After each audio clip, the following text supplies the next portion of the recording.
Eu quero começar me apresentando. Meu nome é Lorena, eu sou representante da ProDiet Medical Nutrition, consultora de vendas aqui da região de Curitiba. Agradecer aos nossos parceiros aí, a NutriHealth, pela participação. Então, nós vamos começar agora nosso evento aí. O nome da nossa palestra de hoje é Nutrição e Geriatria, os desafios na ILPI, com a nossa querida Simone Pinto, super parceira da ProDiet. Simone, muito obrigada pela tua participação, antes de mais nada, né? Vou estar falando aí o currículo da Simone para vocês, para quem não conhece. A Simone, então, ela é nutricionista da Fundação de Apoio e Valorização do Idoso, a FAV. Ela é presidente do Departamento de Gerontologia da SBGG Paraná, membro permanente da Comissão de Cuidados Paliativos da SBGG e membro da Frente Nacional de Fortalecimento à ILPI Regional Sul, especialista em gerontologia pela SBGG. Simone, boa noite. Muito obrigada pela tua parceria e pela tua participação hoje aqui conosco. Boa noite, mais uma vez agradeço o convite, né, da ProDiet aí para estar com vocês falando desse tema da geriatria, da gerontologia, que me é muito grata, né, e de compartilhar aí o meu conhecimento, a minha experiência aí, e no final a gente está aberto para perguntas, né, comentários e, enfim, compartilhar aí conhecimento. Isso, quem quiser fazer perguntas pode ir mandando aí no chat ao longo da aula da Simone. Nós vamos separar as perguntas, selecionar e no final a gente vai estar fazendo essas perguntinhas para a Simone.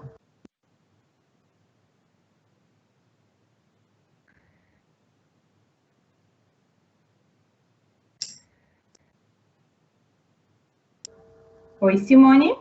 Oi, tá ouvindo? Agora tô. Vou compartilhar minha tela, então. Tá, e aí eu vou começar. Perfeito. Estão vendo? Estou vendo só a minha imagem. Agora sim. Deixa eu só colocar aqui no modo de exibição. Aí, perfeito. Sim, tá certinho, Lori. Pode continuar. Então, hoje nós vamos falar sobre a questão da nutrição, né, da geriatria, da gerontologia, esses desafios nas instituições de longa permanência, que nesse momento de pandemia até está em destaque, né, a questão das instituições de longa permanência, por ser um público idoso que está em destaque aí na pandemia, e também o risco aí grande, né, das instituições. Então, esse tema está em pauta aí o tempo todo. Pode passar o próximo, Luane. Por que a gente fala tanto sobre envelhecimento nos dias de hoje, né? Não é só porque eu e a SBGG, enfim, estamos, né, engajados nessa questão dessa faixa etária, mas porque, próximo, porque a gente tem um aumento aí da expectativa de vida, um aumento do número de idosos entre nós, né? Esse aumento, ele se dá por várias questões, principalmente, né, ambientais, aí, alimentação entre elas, auxiliando nesse processo de longevidade, e não só idosos acima de 60, mas uma faixa etária muito longa, né? Nós temos até mais de 100, os centenários aí, cada vez mais se apresentando na nossa população. Então, a partir dos 60 anos aqui no Brasil, e até os 100, né, ou mais, é uma população que vai crescendo cada vez mais e com as suas especificidades, né? Nós temos idosos, muitas vezes, de 60 anos, que têm um perfil funcional, diferente de um idoso de 100, de 80, então, a gente costuma falar que cada idoso tem a sua particularidade, né? Não é só porque ele é de uma faixa etária, terceira idade, que eles são todos iguais. E eles têm, sim, as suas individualidades, né? Próximo. Então, a gente pergunta, quem é esse idoso, né? Quem é esse idoso que nós, nutricionistas, que a equipe da gerontologia vai estar avaliando, vai estar recebendo numa instituição de longa permanência? Nós, né, temos esse olhar aí diferenciado, próximo. Mas também a gente tem que pensar que esse idoso que vai para a instituição de longa permanência é um idoso que muitas vezes apresenta vulnerabilidades sociais, e por conta disso ele acaba sendo encaminhado para uma instituição, porque ele não tem, às vezes, uma rede de apoio, nem familiar, nem de vizinhos, fica difícil, por muitas vezes, mantê-lo em domicílio, porque ele precisa de várias questões aí de cenário de apoio, seja social, seja econômico, seja de saúde, né? E ele acaba ficando vulnerável para as questões sociais. Também temos idosos vulneráveis em questões biológicas, então essa questão clínica do idoso pode ser uma das formas que encaminha ele também para uma instituição de longa permanência, por necessidades clínicas e ajustes e acompanhamento e supervisão, por conta de alguma alteração biológica, como, por exemplo, uma questão de demência. E também tem aqueles idosos que podem juntar as duas coisas, né? Tanto a vulnerabilidade social, como a vulnerabilidade biológica. Tanto um quanto o outro, ou os dois associados, ele aumenta, né, a demanda de cuidados para esse idoso, e é uma das questões que acabam levando ele para a instituição. Isso de uma forma geral, e no Brasil se dá muito por esse aspecto, né? Se a gente pensar numa questão global, dependendo da cultura, por exemplo, americana, os idosos têm muito a sua vontade própria de ir para a instituição, né? Então, isso vai de acordo com a cultura, de acordo com a sociedade, né? Esses dados também que eu trouxe, esse slide em especial, foi cedido pela professora Ieda Duarte, do projeto SAB, né? Que é um projeto multicêntrico aí. Próximo. E aí ele traz também uma questão. 9 milhões de idosos necessitam de cuidados de longa duração, né? O que são esses cuidados de longa duração? São cuidados que apoiam o idoso, né? Seja em forma de centro de convivência, em centro de cuidado, centro-dia, hospital-dia, e aí entra também a instituição de longa permanência. Próximo. Nós temos, então, né, quanto mais idade, mais necessidades, muitas vezes, nós vamos precisar, né, esses idosos vão precisar, seja na questão social ou clínica, e isso precisa de um planejamento. Então, nós, como cultura, nós temos um país, digamos que, né, não é um país idoso, como um país europeu, por exemplo, mas a gente vai caminhando para isso, né? A nossa população está ficando muito idosa mesmo, e as famílias, os próprios idosos, têm que se planejar para esse cuidado de longa duração. A gente fala de uma faixa etária aí que dura mais de 40 anos, né? Então, a gente precisa de planejamento, sim. Próximo. Aqui eu trago um dado, né, que 1% dos idosos, de uma forma geral, um dado nacional, ele vive em instituições de longa permanência. Daí você fala, mas Simone, 1%, né, é pouco, né, pensando na comunidade, que o idoso está lá 99%. Mas, primeiro que assim, não vai permanecer assim, né, na minha opinião, cada vez mais a gente vai ter idosos institucionalizados, e essas instituições de formas diferentes de acolhimento, tanto privadas, que visam lucro, como filantrópicas, como residenciais, que os próprios idosos muitas vezes vão poder se organizar e estar morando junto, compartilhar, como um co-housing, né? E esse número de 1% vai cada vez aumentar mais. Mas se a gente pensar daqui 30 anos, né, que está próximo, eu já serei uma idosa daqui 30 anos, nós vamos ter 65 milhões de idosos, e dentro desses, 650 mil estarão, no mínimo, em instituição de longa permanência. Então, se a gente pensa no número em percentual, parece pequeno, mas é uma grande parcela que estará em ILPI. Próximo.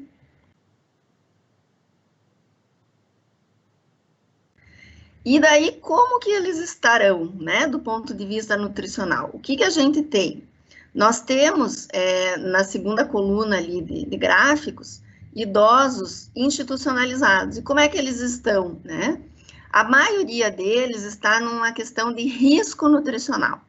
E é aqui que eu gostaria de chamar a atenção, porque muitas vezes a gente tem um idoso em risco nutricional e que ele aparentemente, com o olhar e a família nesse aspecto, olha e acha que ele está bem, que ele está eutrófico, que ele não tem problema, né? Muitas vezes ele tem um sobrepeso até, ou uma obesidade, e ele é em risco, né? E a família não encara dessa forma. Também alguns gestores de ILPI também não têm esse olhar clínico, né? E aí, muitas vezes, os idosos acabam ficando em risco e passam para o quadro de desnutrição, se a gente não tem esse olhar da nutricionista, do nutricionista na instituição, fazendo avaliação, acompanhando esse paciente e conversando com essa família, com esse gestor, das necessidades nutricionais desse idoso. Nós vamos ver ao longo da nossa conversa de hoje, os senhores vão ver que a gente precisa fazer uma intervenção nutricional enquanto o idoso está nesse risco e não deixar ele ficar desnutrido para a gente conseguir, aí sim, fazer uma intervenção, né? Próximo. Então, aqui eu trago um gráfico que mostra a questão do IMC, que é uma das formas da gente fazer uma triagem e que muitas vezes na admissão do idoso na instituição é uma das formas que a gente pode ter, né, um peso que ele vinha, que ele estava na comunidade, e aí o que a gente tem? O idoso com IMC menor do que 22, ele tem 12% de chance de aumento da sua mortalidade. Da mesma forma, o idoso que está com IMC 33, né, ele tem um sobrepeso, aí, uma obesidade, ele já também tem um aumento na sua mortalidade. Então, o que a gente quer? A gente quer trazer o idoso para esse meio, né? Para ele ficar eutrófico, para diminuir os riscos de mortalidade. Então, tanto o idoso com baixo peso, com IMC menor do que 22, quanto um sobrepeso, nós temos que ter esse atento, esse olhar, né? Essa avaliação, porque o desnutrido não vai ter reserva e recurso nutricional para combater, muitas vezes, uma infecção. E o obeso, ele pode ser um obeso sarcopênico, também com deficiências nutricionais. Próximo.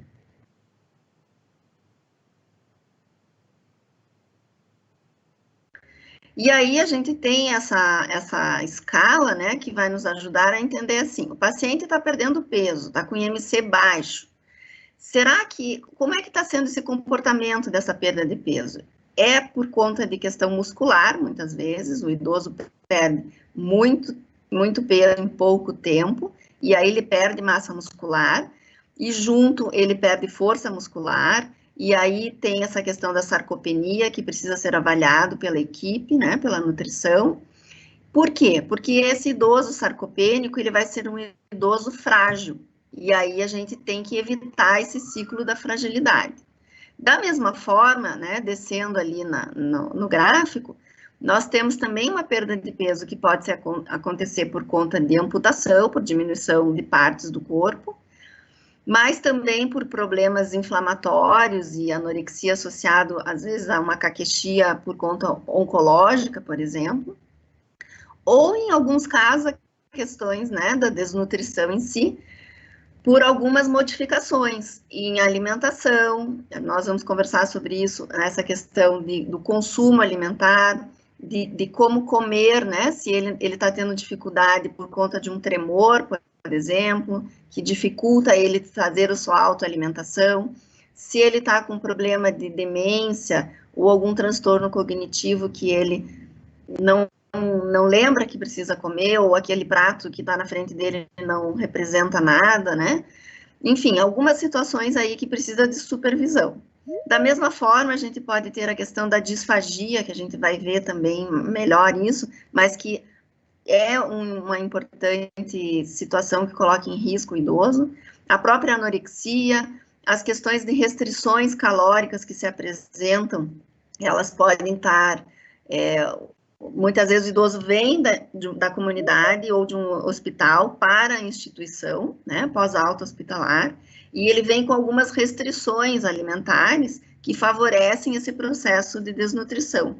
Então, a gente tem que ajustar isso, né, para minimizar esse problema. Próximo. E aí, o que acontece? A gente tem esse idoso, então, em risco de fragilidade, né, que pela própria idade ali já vai trazer uma modificação. A gente tem as vulnerabilidades sociais, que precisam ser intervidas, né? Se é por questão econômica, por conta da aposentadoria, a gente pode, né, de alguma forma, com assistente social, trabalhar isso, ter esse suporte. Do outro lado, a gente tem as questões biológicas, psicossociais, que vão colocar ele em risco. Isso tudo, então, como a gente falou, tanto a social como a biológica e psicológica, e somando as duas linhas, nós temos um comprometimento da saúde física, da saúde psicológica, da saúde social desse idoso. E aí, conforme vai evoluindo, a gente precisa fazer intervenções. Para quê? Para não chegar na incapacidade, né? Ou ele vai ter incapacidade para algumas áreas, e aí a gente precisa esse aporte, e até chegar no último estágio, que é a limitação para algumas atividades, e aí por isso, muitas vezes, é o perfil dos idosos da instituição, pacientes com limitações físicas, ou de disfagia, ou cognitivas, né? E aí precisam de um suporte, sim. Então, próximo. Então, quem é esse idoso, né?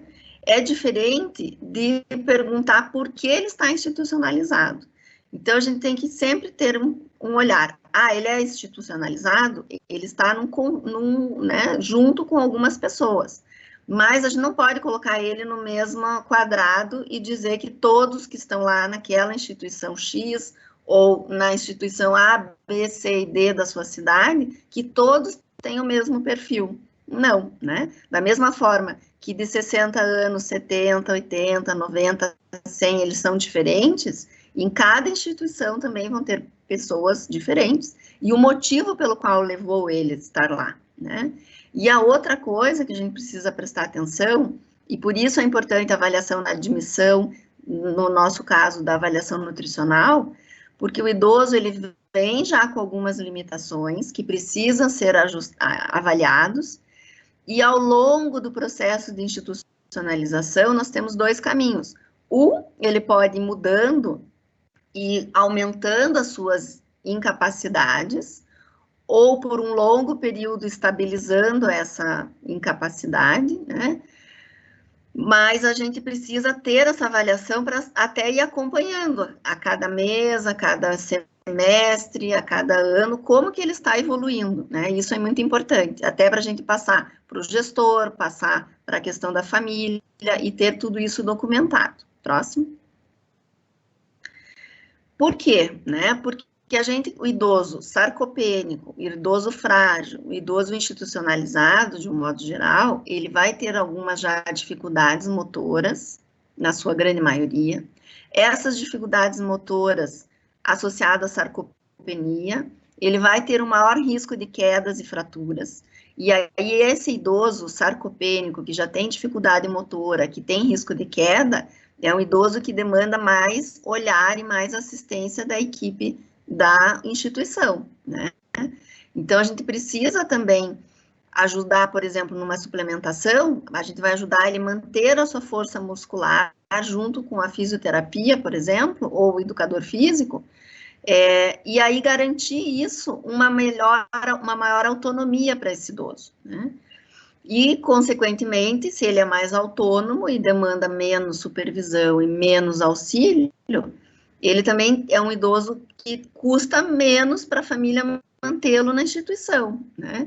E também para a própria instituição, também exige uma demanda menor de funcionários. Então, todo mundo ganha, né? Pensando no lado do paciente, que vai ter mais autonomia, da família e da própria instituição.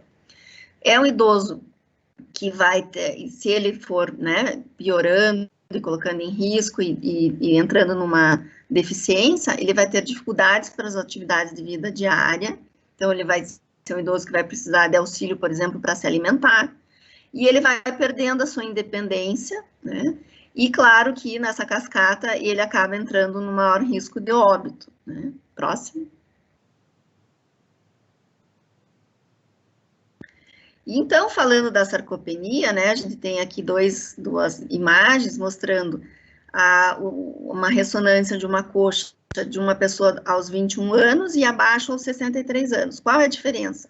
Essa parte branca ali que se aparece na imagem é a quantidade de gordura.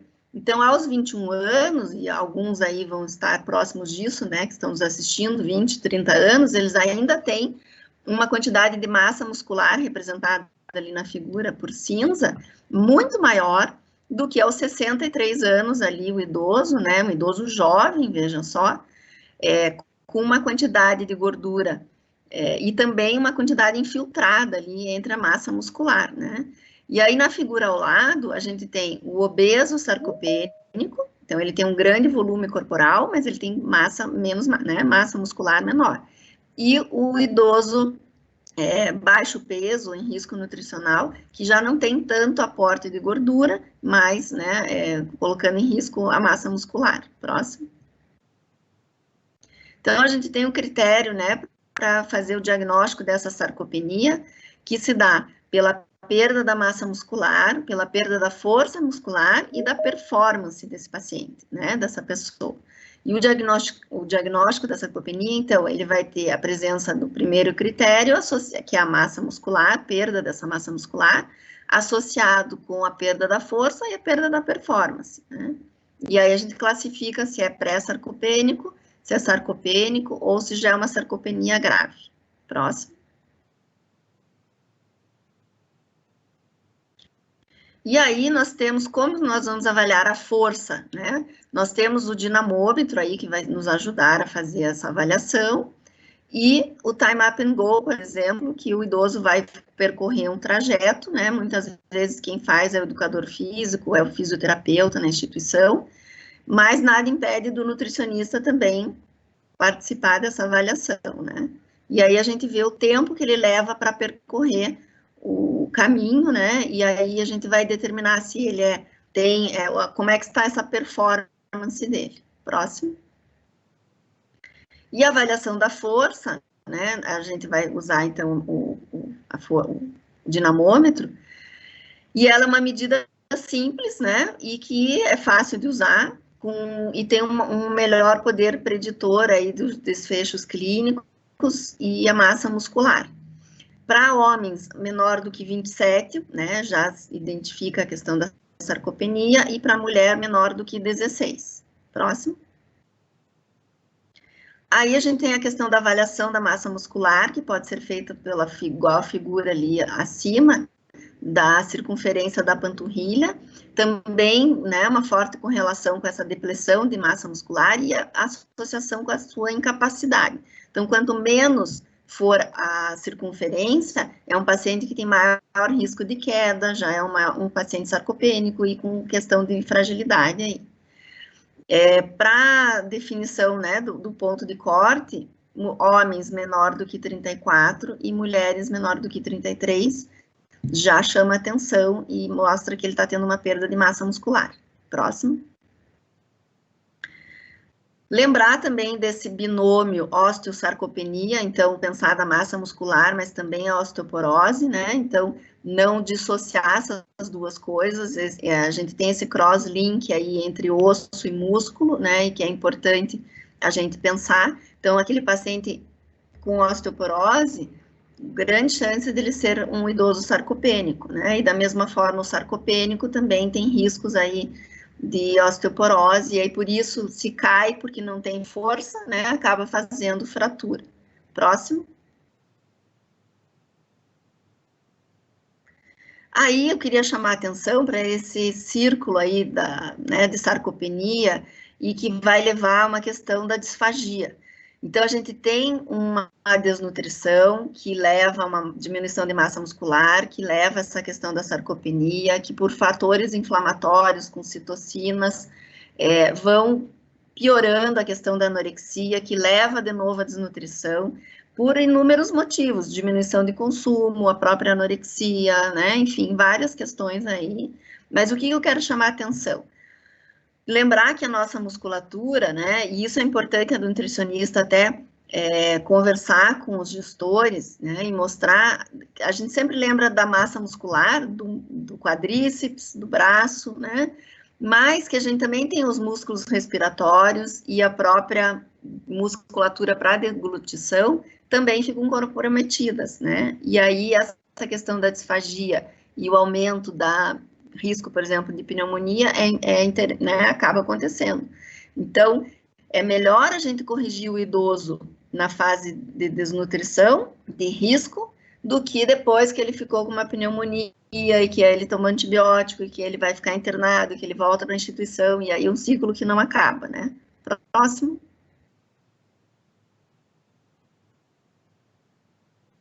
Então, aqui é para destacar que a disfagia, ela é entendida hoje como um gigante da geriatria, né? E a gente tem que prestar atenção, aquele idoso na instituição, que está demorando mais para se alimentar, que demora, que é o último a sair da mesa, que muitas vezes está tendo escape pela boca, né, do alimento ou do líquido, que a gente vê presença de alimentos às vezes no nariz, porque ele tosse e, né, volta ao alimento, tem uma voz molhada, ou ele está tossindo após a alimentação, é o idoso que a gente precisa pedir a avaliação da fono, né, e modificar a consistência, porque ele já está apresentando disfagia. E aí a gente ainda tem a disfagia silente, né, que acaba, e a aspiração silente, que é aquele paciente que não tem tosse, né, por exemplo, mas que ele demora para se alimentar, retém alimento na boca. Então, isso tem que pedir, treinar os cuidadores que estão lá todo dia, né, porque nem sempre o nutricionista está todos os dias na instituição, mas treinar esses cuidadores para observar esses sintomas. Próximo.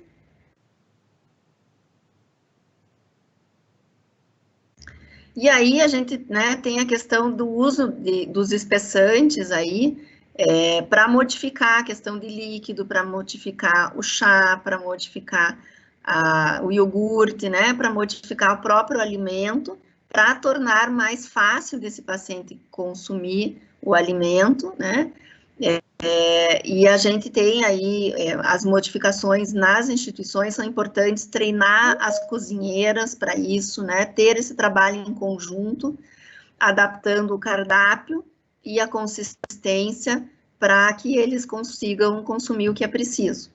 A gente tem, né, na ProDiet aí o Instant Clear, que pode ajudar nesse sentido. Próximo. E aí, lembrando também que a gente tem a questão, a consistência não é só necessária ser ajustada e usar, às vezes, o espessante por conta da deglutição, da disfagia, mas também por conta dessa mastigação não satisfatória, né? Então, alguns idosos vão ter próteses, outros, às vezes, implante, outros não vão ter os dentes, né? Então, a gente precisa ajustar também a consistência por conta dessa mastigação. Próximo. Lembrar da língua, né, que é um lugar que a gente vai receber o sabor, as papilas gustativas já no idoso reduzida, e se a gente não orientar a equipe e inspecionar mesmo essa língua para ver se ela não está com esse, né, aspecto de não limpeza, por exemplo, que dificulta o paladar, fica mais comprometido ainda a alimentação e o risco nutricional. Próximo. Então, lembrar, né, que é na língua que a gente vai ter os receptores aí, e que a gente precisa ter uma língua saudável também para poder ter uma boa nutrição. Próximo. Lembrar a questão da cialorreia, né, que é essa excessiva produção de saliva que acontece, que acaba atrapalhando, às vezes, o paciente para se alimentar, e ele, às vezes, com disfagia também acaba se afogando. Então, otimizar, né, a higiene bucal, lembrar isso para os cuidadores é importante. E, se possível, também trazer um dentista ou pedir para a família levar o dentista, né, para ter esse profissional também próximo. Próximo. A xerostomia, que também é muito comum nessa população, né? Então, algumas medicações acabam também trazendo essa questão de xerostomia e a própria idade, né, também do paciente. Então, destacar alimentos ácidos, cítricos, que acabam estimulando essa produção de saliva. E se não, né, se for o caso, usar a saliva artificial também, né, e aí, ou pedir, enfim, para o médico rever a questão de medicação, que muitas vezes acaba auxiliando também. Próximo.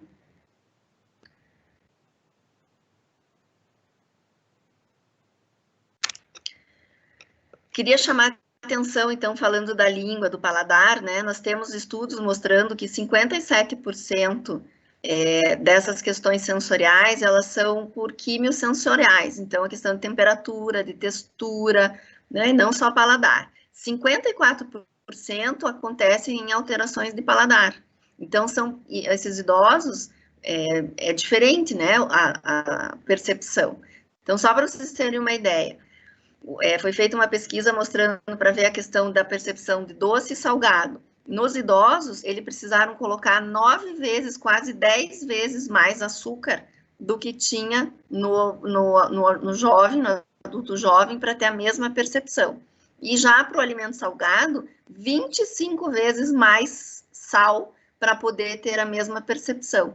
Então, aqui vale a pena a gente trabalhar com a questão dos... Lógico que não é para ficar aumentando tanto sal, nem tanto açúcar, por conta do risco de hipertensão e diabetes e outras questões que podem se somar, mas lembrar que a gente precisa usar ervas aromáticas, temperos, cores, texturas, temperatura, para tudo isso colaborar com uma boa ingestão e diminuição de risco nutricional. Próximo.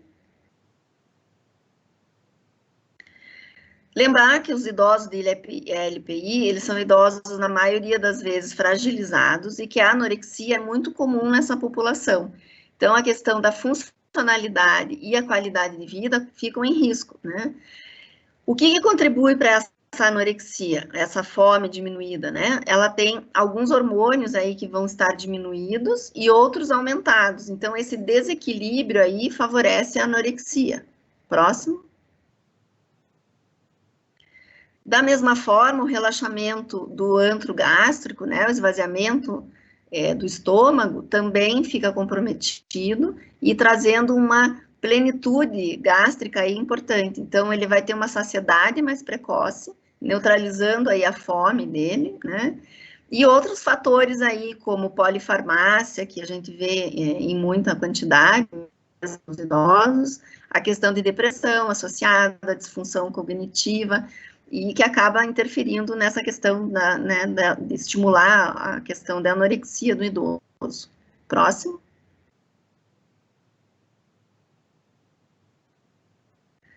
Então, esse impacto da anorexia, ela traz várias consequências, né? Lembrando que os idosos que vivem na comunidade, então, que são idosos que vão entrar na instituição, quase 1/4 deles já apresentam sintoma de anorexia.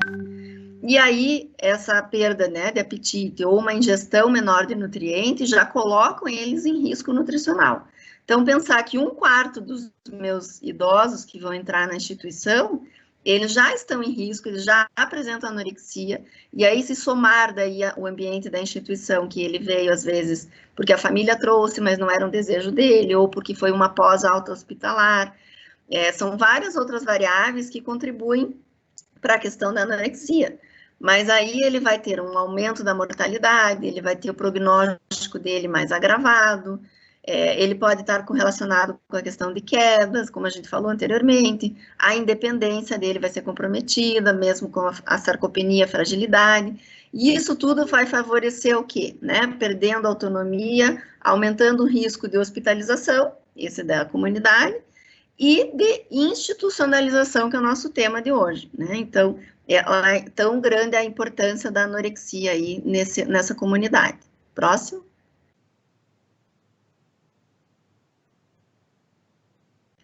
Então, aqui, para chamar a atenção das questões da massa muscular, né, ele diminuindo o consumo alimentar calórico, ele também vai diminuir o consumo proteico, principalmente se tiver a questão da dentição aí não adequada. E aí a gente vai ter vários prejuízos, né? Então, a cada percentual aí que se aumenta de diminuição de massa muscular, nós temos impacto diferentes aí no clínico e na mortalidade do idoso. Então, por exemplo, se perdeu 20% da massa muscular, ele já vai ter mais risco de infecção, vai ter a questão da cicatrização comprometida, a sarcopenia aí apresentada, né? Se ele perde 30%, o risco de pneumonia já se apresenta e assim por diante. Então, não dá para a gente deixar ele perder massa muscular. Tem que ser feito a circunferência da panturrilha, sempre ver a questão da força e ir ajustando. Próximo. Aqui, só para chamar a atenção, né, o estudo PROATE, que foi feito em relação a quanto de proteína que deve ser dado. Tem que ser aumentado em relação ao adulto, então, pelo menos em torno de 1,2 gramas de proteína por quilograma de peso, chegando a 1,5 se o paciente tiver com alguma situação aguda, ou até mais, né, se for o caso aí para o paciente. E o único idoso que nós vamos ter um cuidado e restringir a oferta proteica é aquele que está com doença renal grave e que não está em diálise, né, e que tem uma taxa de filtração glomerular menor do que 30. Esse a gente vai ser a exceção. Fora isso, tem que ser dieta hiperproteica, né, e às vezes muito hiperproteica. E como é difícil atingir, nós vamos ter que usar suplementação, seja artesanal, com alimentação, ou industrializada. Próximo.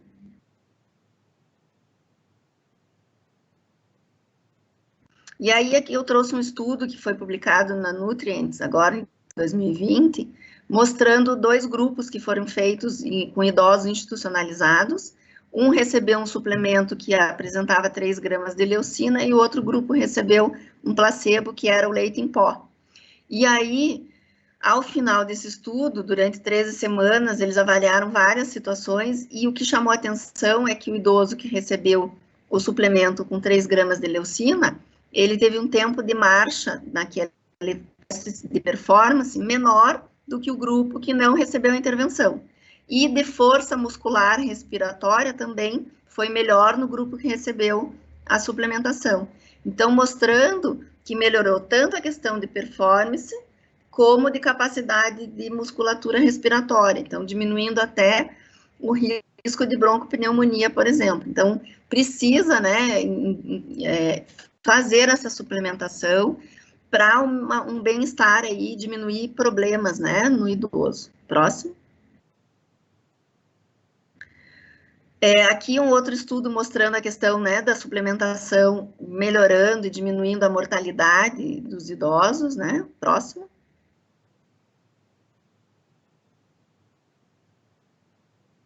Aqui chamando a atenção que a questão da suplementação, ela está indicada em várias situações aí para os nossos pacientes. Pacientes em risco de desnutrição ou já desnutridos, então os que, né, estão institucionalizados, a maioria vai precisar de suplementação, de algum tipo de suplementação.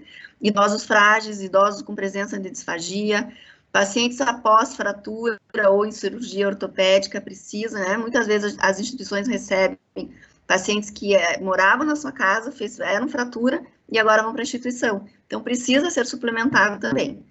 Suplementação oral hiperproteica para questões de lesões, né, de úlcera por pressão, de lesões de pele, para melhorar a cicatrização, todos esses níveis de evidência há.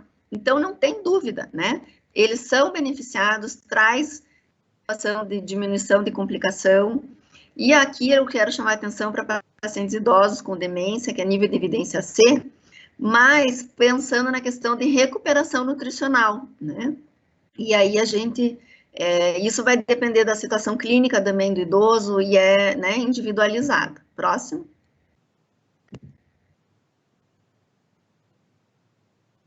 Aqui nós temos uma linha, né, grande da PRODIET, que a gente pode usar nos idosos como suplementação, para ajudar nessa questão da sarcopenia, por exemplo, né, o IMAX aqui.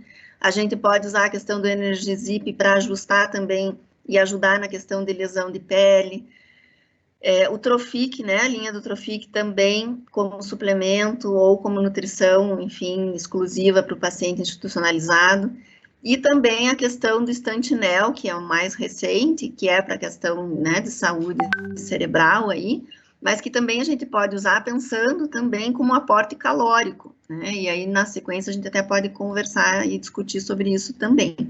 Mas mostrando que a gente tem a linha em pó, linha líquida, enfim, pronto para beber, diversas situações aí que podem ser usadas pela instituição para o benefício do paciente, né? Então, existem todas essas modalidades, é versátil, né? Os suplementos, e a gente pode incorporar, sim.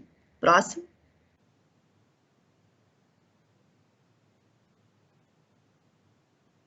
Então, essas pesquisas também com revisões sistemáticas e meta-análises mostrando a importância da suplementação, mostrando a redução de complicações, melhora nutricional, diminuição de mortalidade, melhora a capacidade física, né, na questão de sarcopenia, performance, reduz permanência hospitalar, e não só isso, mas reinternações, né, com frequência desse idoso, e ganho de massa muscular e de força muscular. Então, né, não tem a dúvida de que o suplemento vai sim beneficiar o paciente. Próximo.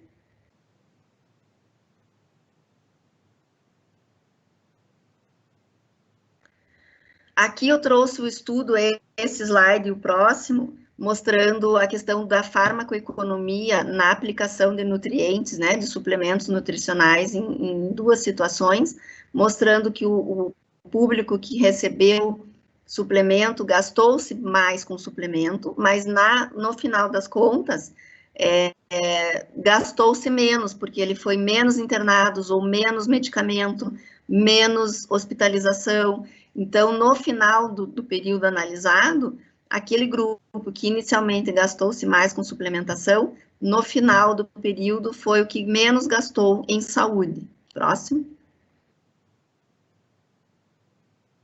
E esse aqui também mostrando, né, que, por exemplo, o grupo 1, que recebeu 37 euros por per capita, e no grupo 2, que recebeu, que acabou gastando 565 euros, no final das contas, o que gastou mais, né, euros em suplementos, eles também, com a mesma história, menos internação, menos medicamento, menos complicações, ele teve uma economia aí muito maior ao longo, né, do período aí usado. Então, aqui, esses dois estudos, para reforçar tanto com a família quanto com o gestor da instituição, que investir em suplementação, investir em nutrição, vai garantir um idoso mais saudável, com menos complicação, com menos uso de medicamento, né, e no final das contas, menos custo para todos. Próximo. Queria chamar a atenção também para essa questão da síndrome de imobilidade, que se apresenta muitas vezes nas ILPIs, né, nas instituições. Então, o paciente fica imobilizado, ele tem, às vezes, questões cognitivas que fazem com que ele fique imobilizado, ou já por questões de contraturas musculares, e ainda pode ter sinais de lesões de pele, né, a questão de úlceras, uma disfagia já presente, incontinência urinária e fecal, e isso tudo vai fazendo o paciente ficar mais frágil e em mais risco, e desnutrido. Próximo. Essa imobilidade, ela acaba agravando a condição física, cognitiva e emocional do sujeito, né? A gente tem que entender se essa imobilidade é pelo desejo dele de não querer se mexer, não querer sair do lugar, se é por falta de iniciativa dele ou de alguém da instituição que também não estimula, ou ele não aceita, ou ele não tem empatia, né?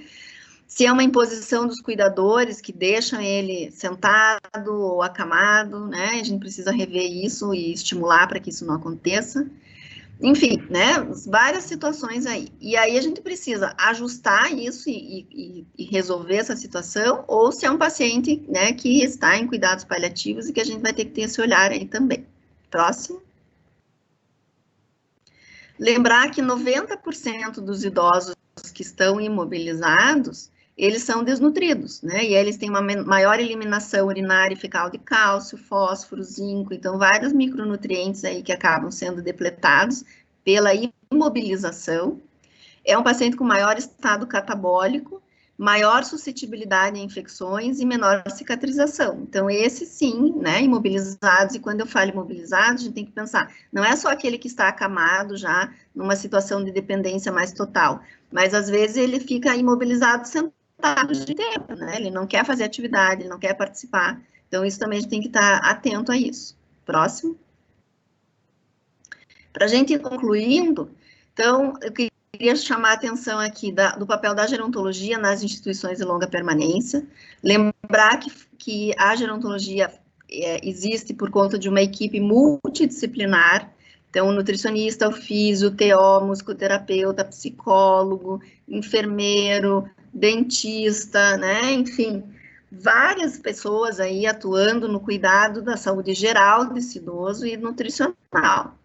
Essa ponte que eu coloquei aí, ela é meio torta, ela é irregular, cada pedacinho ali de madeira representa um profissional, uma diversidade, um momento do idoso que vai ser diferente, né?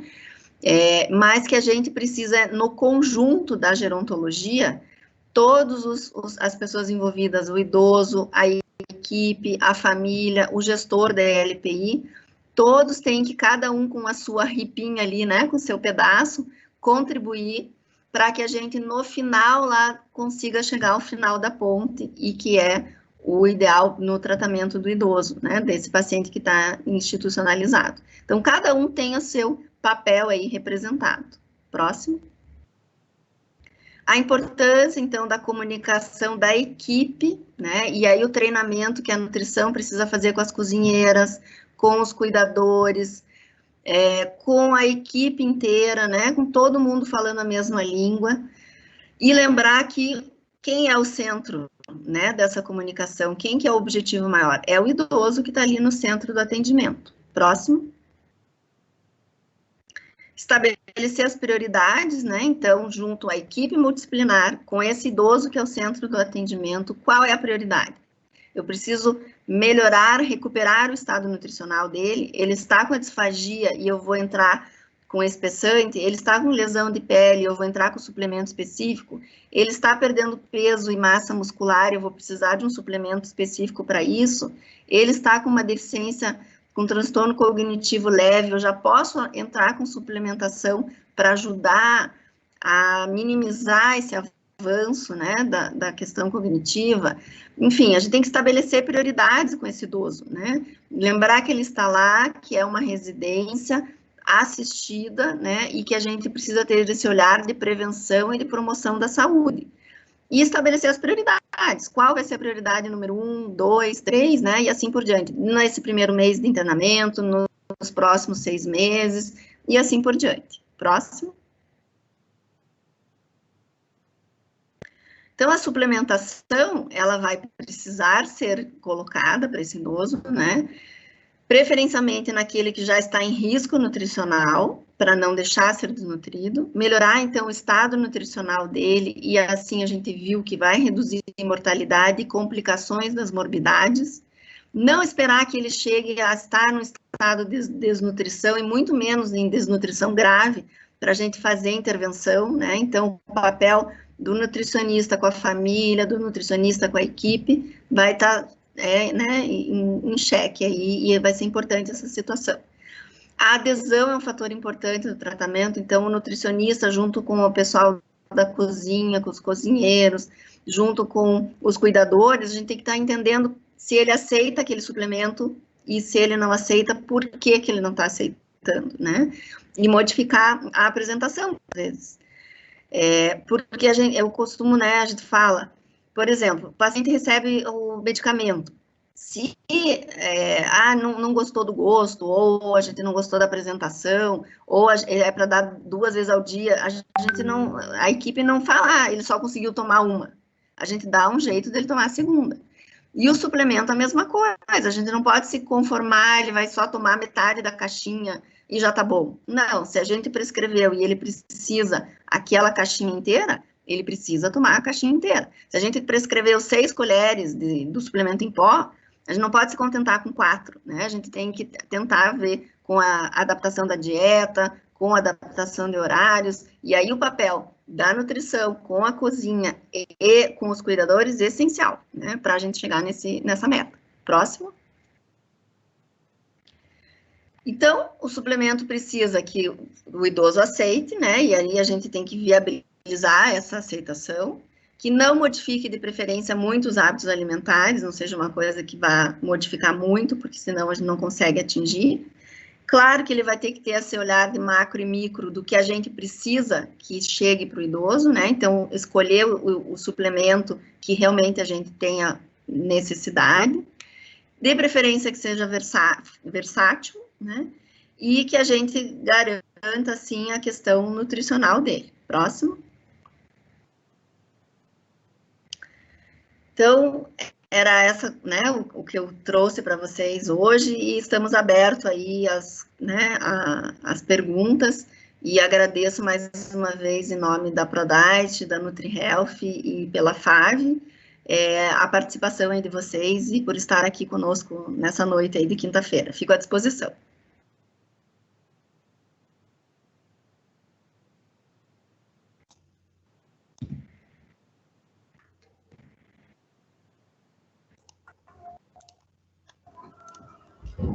Obrigada, Simone. Vamos ver se a gente vai ter alguma perguntinha ali. Nossa, eu adorei sua aula, o tema é maravilhoso, e essa tua fala final aqui sobre a adaptação da suplementação, eu acho que é algo que é bem pertinente, e eu acho que é o que gera muitas dúvidas também, né? Essa questão de como fazer o idoso aceitar o suplemento, né? Qual que você considera hoje a melhor ou uma das melhores opções de uso do suplemento ou de tipo de suplemento? Você acha que, de repente, colocar na comida é a melhor opção, ou realmente a caixinha e ir dando ao longo do dia? Na tua experiência hoje, o que você diz assim sobre qual a melhor opção de uso do suplemento? Vai depender muito mesmo do idoso, né, da situação, mas assim, o que a gente tem visto, a maioria, é interessante a gente incorporar muitas vezes na própria alimentação, né, e não ser mais um horário, porque muitas vezes a família não consegue, já tem horários de medicamento, horário de fisioterapia, horário de fono, horário de médico, horário, né, e aí muitas vezes incorporar na alimentação é uma boa situação, né?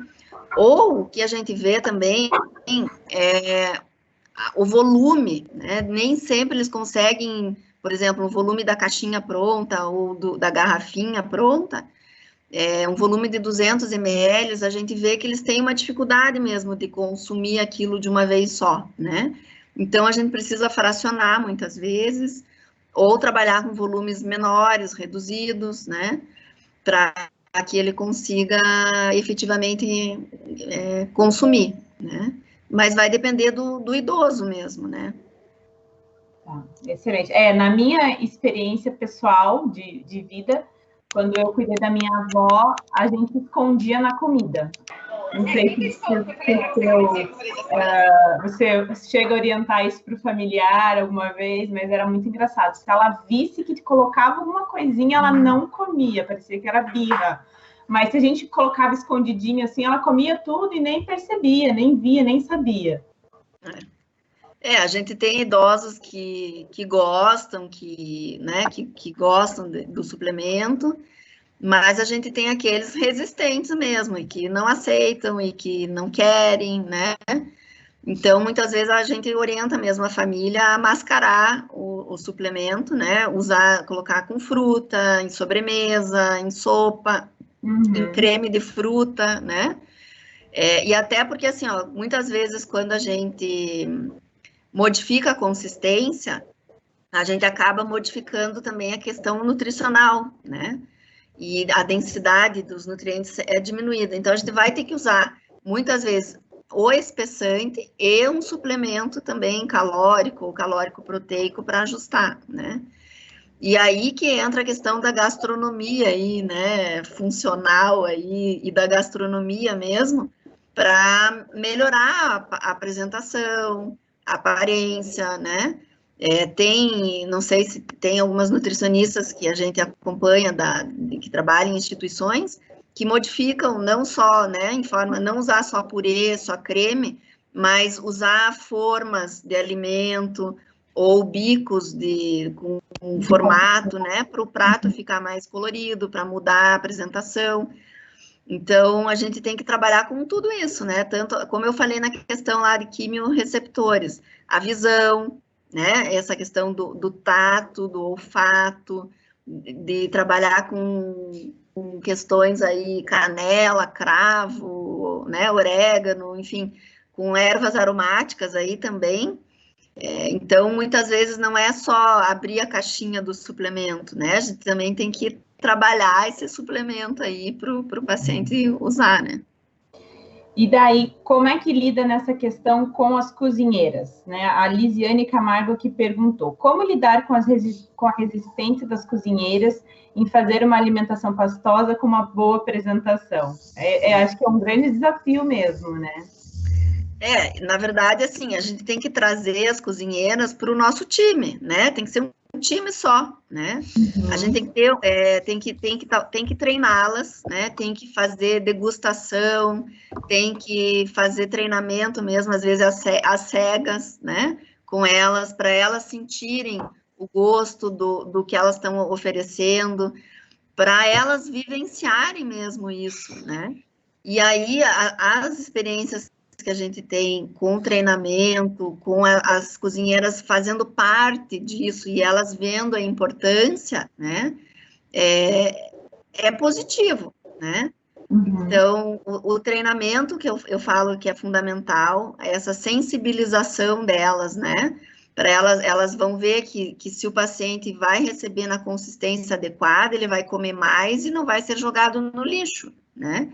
Então, o que elas vão fazer, que tiveram todo o trabalho de fazer, ele realmente vai comer. Então, eu acho que essa sensibilidade, esse treinamento é importante, né? Para trazê-las para o time, né? Da mesma forma, os cuidadores, né? Então, isso, e a experiência que as nutris, né, que a gente tem em treinar, em sensibilizar, é super positivo, né? Eu acho que esse é o caminho.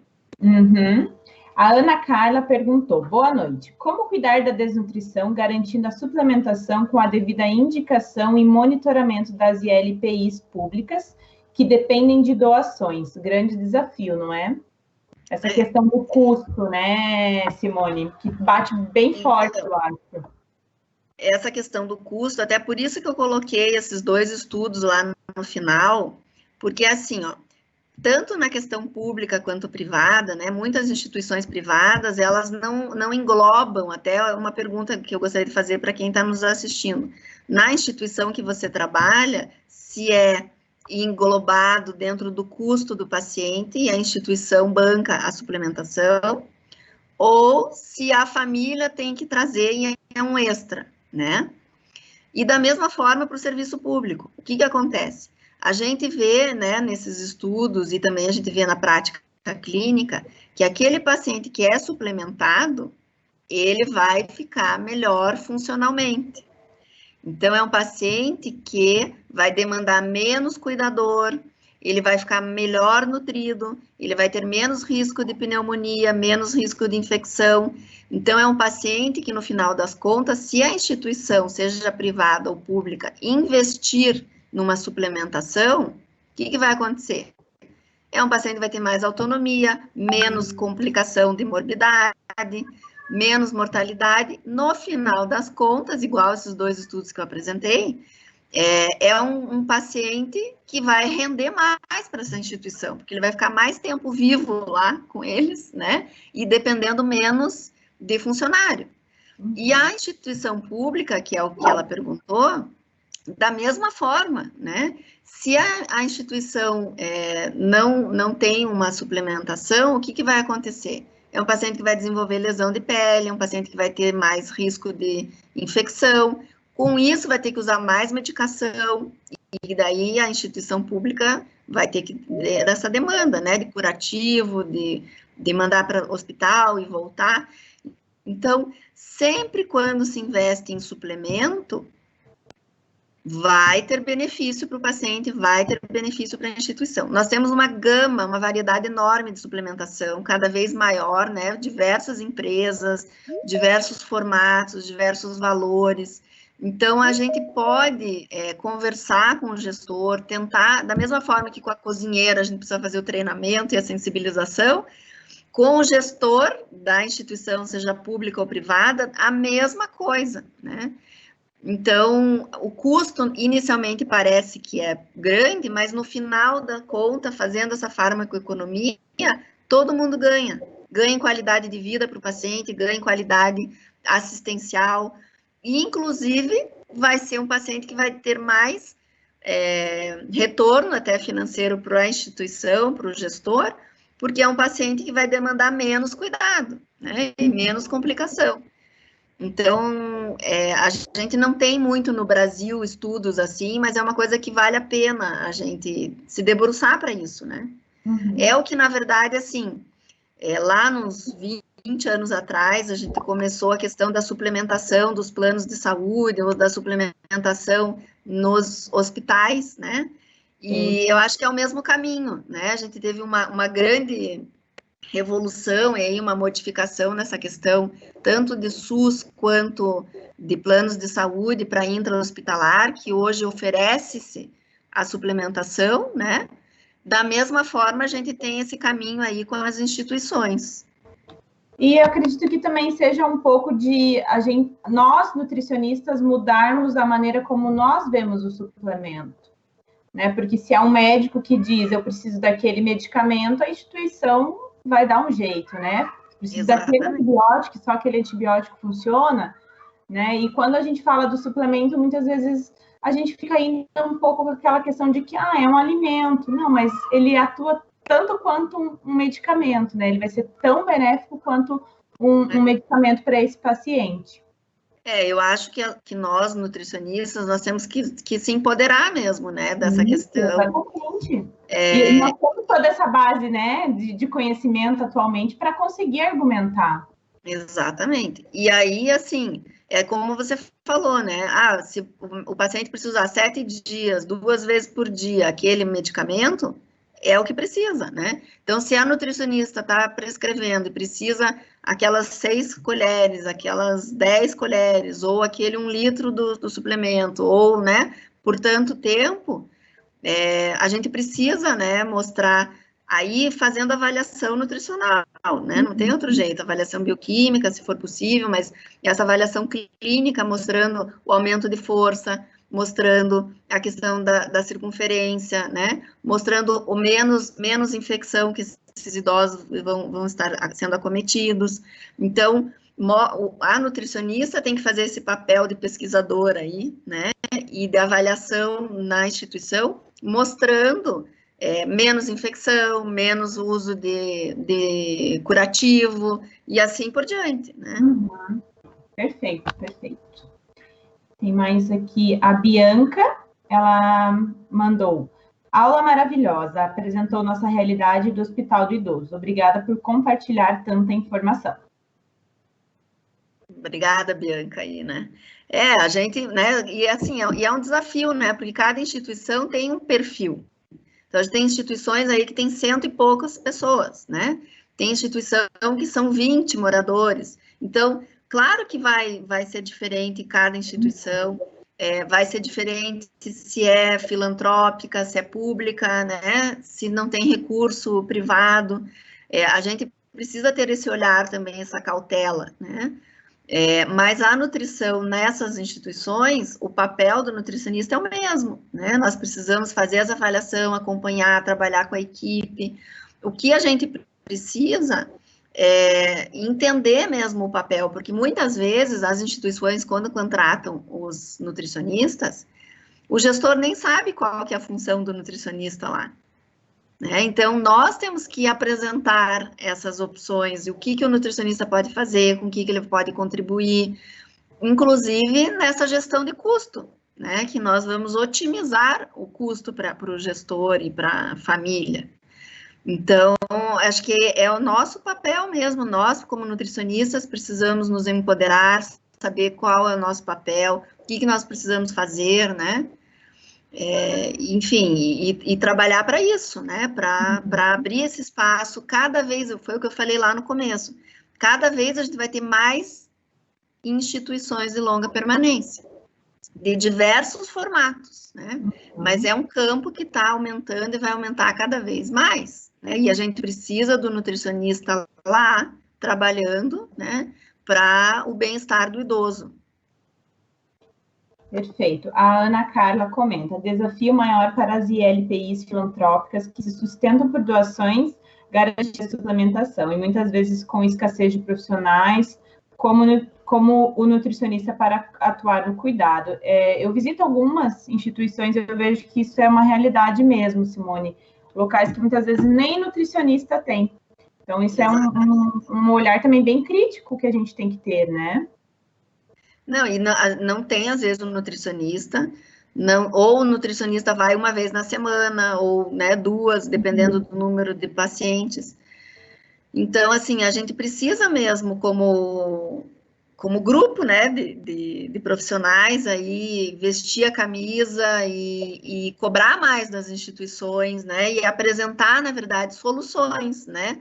Eles têm que enxergar que o nutricionista é uma solução, é um membro importante no trabalho, né. E isso é um trabalho difícil, né, mas que cada vez vai precisar mais, né. E não é só o nutricionista que falta, né? Às vezes são outros profissionais também que faltam. É um trabalho de formiguinha mesmo, mas logo a gente chega lá, né? Não podemos desistir. Não. A Caterine mandou excelente colocação, que eu falei da questão da suplementação oral, né? De ter a mesma importância de uma medicação. E ela dá os parabéns a você, Simone, pela aula, diz que é mais uma vez impecável. Eu super concordo.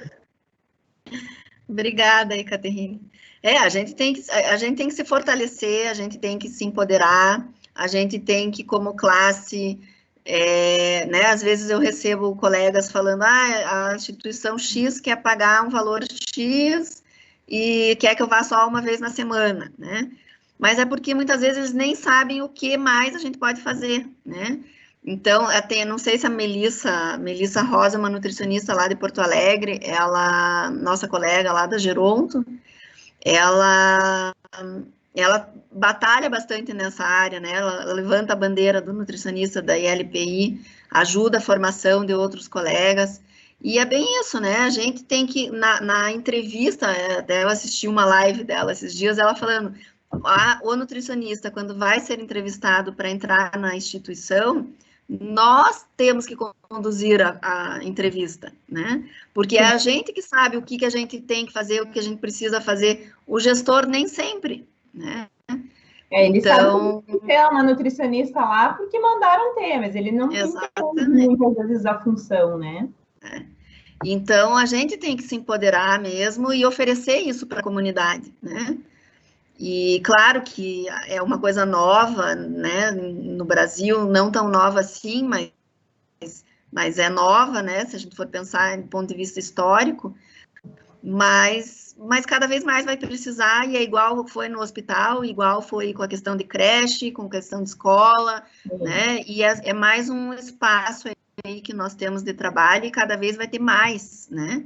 Então, também, de novo, as próprias nutris precisam também se adequar, fazer formação na área da gerontologia, na área clínica, né? Para também se empoderar desse conhecimento e ter força mesmo de trabalho, né? Então, enfim, participar, por exemplo, da SBGG, que eu estou aqui representando, né? Mas é uma forma aí de inclusão, de atualização, né? Então, de repente começar por aí, né, participar das educações continuadas, congressos da SBGG, na sequência faz especialização e se é a área que gosta, tem que abraçar, né? Perfeito, perfeito. A equipe da Prodite, temos muitas consultoras aí do Brasil inteiro da Prodite participando também, tá? Estão agradecendo aí a você, Simone, falaram que a aula realmente foi maravilhosa. Obrigada, fico à disposição, né? O que precisarem aí, eu pus meu e-mail lá no final, tem o Instagram também, né? Que tem algumas orientações, mas fico à disposição aí.